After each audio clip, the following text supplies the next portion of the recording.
لأجل اليماني واليمن حرفي يخوض، أرض المصاعب ما يهاب الاعتراض، خصم اليماني ما نشوفه كالبعوض، مليتنا صابر طفح كيلي وفاض.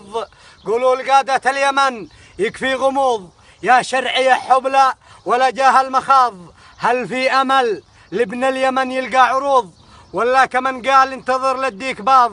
والله ما ظنيت بنلقى نهوض، ما دام والقادة تحب الانقباض، لا يعرفون الله ولا صلوا الفروض، وإن قام صلى من غضاضة وامتعاض. كم يا متاعب فوقنا كم يا قروض، وهم بوسط أضخم فنادق في الرياض، صارت حكومتنا على حسب الحظوظ، على سبيل القول ولا الافتراض، واجب نرحلهم ويكفيهم ربوض. يا ليت تنشر هالجريدة في عكاظ، يتسابقوا لأجل المصالح بالركوض، والوجه الأسود ما يفكر بالبياض.